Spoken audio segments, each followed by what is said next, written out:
Seja bem-vindo ao Echo Journal Club, o podcast que traz as últimas atualizações em ecocardiografia, de forma prática e direta.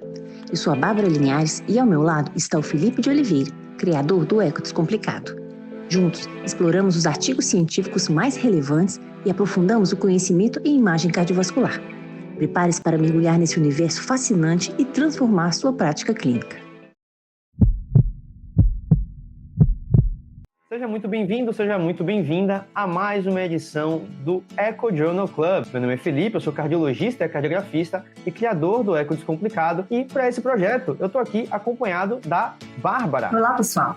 Eu sou a Bárbara Linhares Landesic, sou cardiologista e ecocardiografista do Hospital Biocor Redditor, em Belo Horizonte, e sou criadora do podcast The EcoCast, que trazemos atualizações em cardiologia e ecocardiografia para vocês. Tenho certeza que, na nossa especialidade, sempre há algo que a gente pode aprender uns com os outros. Então, espero que esse seja um momento enriquecedor para todos nós. Esse é um projeto que tem por objetivo trazer aí as principais publicações das revistas mais relevantes para o nosso universo aqui da cardiografia, tentando trazer essas publicações de maneira mais acessível para você que faz eco no seu dia a dia. Tenho certeza que isso vai te ajudar também a fazer eco com mais segurança, então acompanha a gente para se aprofundar no universo da cardiografia e seguir se mantendo atualizado. Ei, Felipe, eu estou muito ansiosa para saber qual o artigo que você trouxe essa semana para a gente. O artigo de hoje, Bárbara, é no mundo das valvopatias. Mais especificamente, a gente vai entrar aí no mundo da insuficiência mitral, da regurgitação mitral. E com um trabalho publicado aí recentemente no JACE, agora em 2025, sobre o cálculo do volume regurgitante na cardiografia usando o método volumétrico para o diagnóstico da regurgitação mitral. Diagnóstico de gravidade, claro, né? Já é sabido, né, já é notória aí a comparação de acurácia, né, dos métodos de imagem para determinar a gravidade da regurgitação mitral, em especial entre ressonância e ecocardiograma, e a gente sabe que, infelizmente, nessa comparação, o eco sai perdendo para a ressonância no desempenho dele, sobretudo para identificar o volume regurgitante, né? Porque a ressonância, a avaliação de gravidade da regurgitação mitral pela ressonância é principalmente avaliando o volume regurgitante, é que a ressonância consegue avaliar os volumes dentro do sistema cardiovascular melhor até do que o ecocardiograma. E aí, dito isso, boa parte dessas comparações entre ressonância e eco são feitas usando a ressonância, o método volumétrico, porque a ressonância avalia volumes, principalmente, e fluxo de sangue, enquanto que no eco, quase sempre, o método de eleição é o método de Pisa. E aí, a ideia dos autores, na verdade, o que os autores se questionaram aqui, era se, de repente, parte desse problema de acurácia não viria do fato de que a gente está tentando comparar estratégias diferentes de análise da regurgitação mitral, ao invés de analisar da mesma forma que seria volumétrico contra volumétrico. E uma outra coisa que eles destacam aí na introdução e que vai fazer sentido aqui para uma das coisas que o trabalho se propôs a fazer é essa questão de que quanto maior o volume do ventrículo esquerdo, quanto maior o tamanho do ventrículo esquerdo, parece que essa discrepância é maior do que com pacientes com volumes ventriculares menores, com dimensões ventriculares menores, tá? Então, essa que é a proposta do trabalho, é a comparação da ressonância agora com o ecocardiograma, mas não mais usando o método de Pisa, mas sim o método volumétrico. Então, aqui é uma coorte de pacientes com regurgitação mitral primária, tá? Que todos os pacientes tinham doença degenerativa mixomatose da válvula mitral, prolapso da válvula mitral, com pelo menos uma IM moderada e todos em ritmo sinusal. Aqui não tinha nenhum paciente em fibrilação atrial para não atrapalhar a análise, já que o ritmo irregular poderia atrapalhar aí na precisão das medidas. E aí eles colocaram a ressonância como padrão ouro para identificar o paciente com regurgitação mitral grave, usando o corte aí de volume regurgitante de 60 ml para definir os pacientes que de fato tinham a regurgitação mitral importante, tá? E aí, naturalmente, aqui eles vão olhar, a ideia é comparar o método volumétrico da cardiografia com a ressonância, mas eles também vão analisar o método de Pisa né, para poder fazer essa análise, e ao usar o método de Pisa, eles aqui fizeram uma coisa que é o correto, mas que geralmente a gente não faz na prática, que é a correção do ângulo entre os folhetos, né, quando a gente está avaliando ali a hemiesfera no método de Pisa. Então, eles aplicaram essa fórmula de correção, tá? E isso é importante porque eles queriam tentar que fosse o mais acurado possível, então eles aplicam essa fórmula de correção aí. É importante saber que eles tiveram esse cuidado, tá? Então, aqui, quando a gente fala em método volumétrico pelo ecocardiograma, a gente está avaliando o método de Simpson, tá? Então, eles estão avaliando ali o volume regurgitante por meio do método de Simpson, usando o volume ventricular total e o que sai para dentro através da veia de saída, usando a técnica de Doppler, tá? Então, é assim que foi feita a análise volumétrica. Então, foram 74 pacientes ao todo, tá? Todos com insuficiência mitral por prolapso ou flail, como eu já comentei. Boa parte dos pacientes, 64% dos pacientes fizeram eco e ressonância no mesmo dia, mas uma quantidade considerável, né? 40% fizeram em outra data, aí às vezes até com quase 3 meses de distância, tá?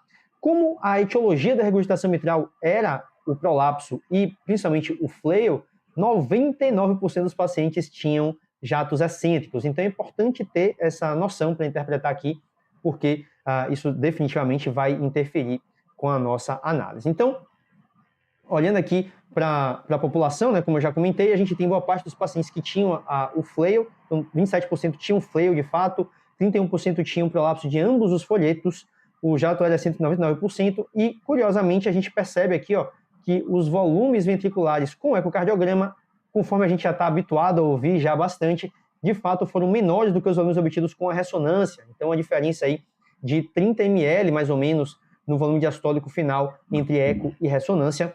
E assim também também nessa linha foi uma diferença entre o método de Pisa e a avaliação do volume regurgitante pela ressonância. Então, o volume regurgitante pelo Pisa de 91 ml, obviamente aqui a média, né? E na ressonância foi de 57, média não, mediana. E aqui, no caso do método do método volumétrico no ecocardiograma, a gente conseguiu se aproximar mais da ressonância com um volume regurgitante de 55 ml, muito próximo dos 57 que a gente teve na ressonância, tá?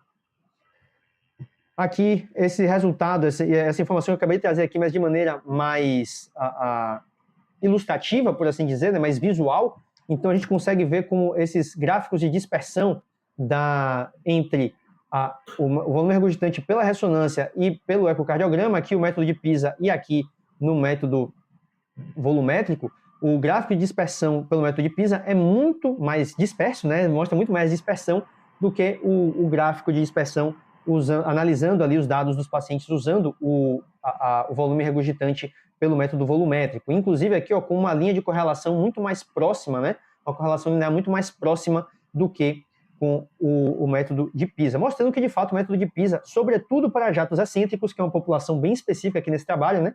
Ela é, de fato, bastante limitada, ou bem mais limitada.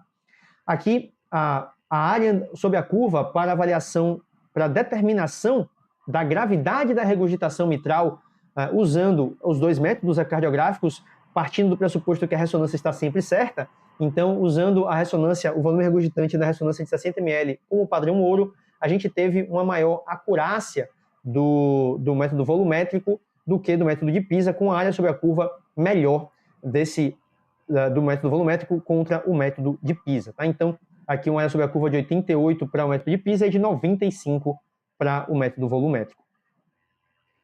E aí, quando a gente coloca isso, contextualizando para os outros dados obtidos, né, de avaliação de acurácia desses dados, a gente vê que o método de Pisa ele tem uma alta sensibilidade, uma sensibilidade ali de 97%, com uma especificidade mais baixa, uma especificidade ali que fica na casa dos 43%. Então, boa parte dos pacientes que a gente identifica com IM grave ao método de Pisa, eles não vão ter um IM grave, eles vão ter um IM que, na verdade, seria mais para moderada. Já no caso do método volumétrico, a gente tem o contrário, a gente tem um método que é menos sensível, mas que é mais específico. E aí, o interessante é a gente poder juntar essa informação, né, e entender que talvez, combinando elas no nosso exame, quando a gente está fazendo a avaliação do nosso paciente, talvez seja o mais interessante, para que a gente não deixe passar um IM grave com o método de Pisa, mas que principalmente a gente garanta que essa IEM é grave avaliando aqui o volume regurgitante através do método volumétrico e não depender apenas do método de PISA para fazer essa análise, tá? E aqui vale destacar que quando a gente olha para o algoritmo da ACE, curiosamente, o algoritmo da ACE aplicado, aquele fluxograma bonitinho, né, de colorido que a gente está acostumado a usar, ele também não teve uma acurácia assim tão perfeita, muito pelo contrário, na verdade, ali uma sensibilidade de 56%, mais baixa do que os outros dois, com uma especificidade que também foi na casa de 90%, melhor do que o método de PISA, do que usar o método de PISA sozinho, mas pior do que o método volumétrico, curiosamente. Inclusive, olhando para os parâmetros individuais, é claro que aqui é um estudo relativamente pequeno, né? A gente está falando aí de pouco mais de 70 pacientes, mas ainda assim é curioso que para os pacientes classificados como regurgitação grave, a gente teve só uma parcela dos pacientes que apresentavam aqueles parâmetros de gravidade que a gente está acostumado a usar no ecocardiograma. Então, perceba que a gente tinha um flail do folheto na maior parte das vezes a IEM era grave, mas em um percentual ali de cerca de 20%, ele não era grave, por exemplo. A mesma coisa acontece ali com a vena contracta, com o PISA. Então você vê que os parâmetros isolados, eles tiveram uma performance bem ruim, sugerindo que, de fato, a avaliação volumétrica ela é importante e a avaliação multiparamétrica ela é também muito importante para que a gente tenha uma maior confiança quando a gente está avaliando a gravidade da regurgitação mitral com o ecocardiograma. E eu comentei com vocês aí dessa discrepância que os autores encontraram, né, entre o PISA, entre o volume regurgitante pelo PISA e a ressonância se acentuando com volumes ventriculares maiores, né? Então, aqui os autores se propuseram, né, propuseram a avaliar isso com mais, tentar refinar um pouquinho isso melhor, e eles perceberam que pacientes que tinham volumes ventriculares maiores do que 172 ml é quando essa discrepância começa a acontecer e se acentua. Então, aí, sugerindo, né, a partir desse dado, de que talvez a gente, quando pegar um paciente com volume ventricular maior do que 170 ml, talvez a gente deva considerar mais ainda a avaliação volumétrica e não tanto o método de PISA, porque aí a gente vai acabar errando mais no método de PISA do que nos pacientes através do método volumétrico, tá bom? Então, esse foi o trabalho aí do Jayce. Basicamente, os autores concluem aí, né, que nessa comparação, o volume regurgitante através do método volumétrico, ele se saiu melhor do que o método de PISA nessa comparação com a ressonância, né, e que o mesmo algoritmo da ACE multiparamétrico, ele não é tão acurado quanto a gente gostaria que fosse, né, e aí ele sugere que a gente incorpore isso na nossa prática para que a gente possa ter uma maior precisão na avaliação desses casos, desses pacientes, tá bom? Bárbara, o que você achou do trabalho? Você gostou do trabalho? O que você achou de interessante e vai levar para a sua prática aí? Conta para mim. Eu acho que é mais um dado para a gente confiar em relação à medida no eco. Na minha opinião, aqui o eco, então, define o mecanismo, define a anatomia, enquanto a ressonância sempre definiu, quantificou, confirmou a gravidade e a repercussão, né? Hoje as diretrizes reforçam, então, o uso complementar, né? O eco, o diagnóstico inicial, para quantificar cada vez mais nossos parâmetros, então, como você falou, são cada vez melhores para identificar a gravidade. E a ressonância, então, para essa confirmação quantitativa e para o segmento desse paciente. Então, a minha opinião é essa. Cada vez mais a gente aprendendo mais, juntando mais dados, entrega ao paciente a decisão cirúrgica.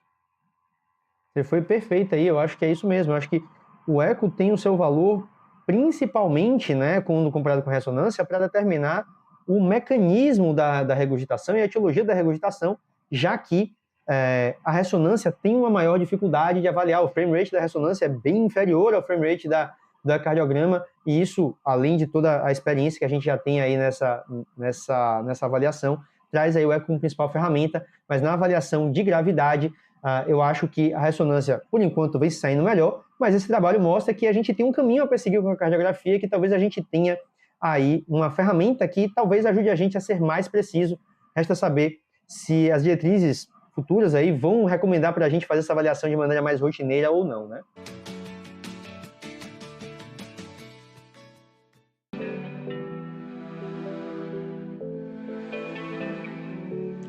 Obrigada por nos acompanhar no Eco Journal Club. Não se esqueça de seguir o canal do Eco Descomplicado no YouTube e acompanhar nossos episódios nas principais plataformas de áudio como Spotify e Apple Podcasts. Assim, você não perde nenhuma atualização sobre o mundo da ecocardiografia. Até o próximo episódio.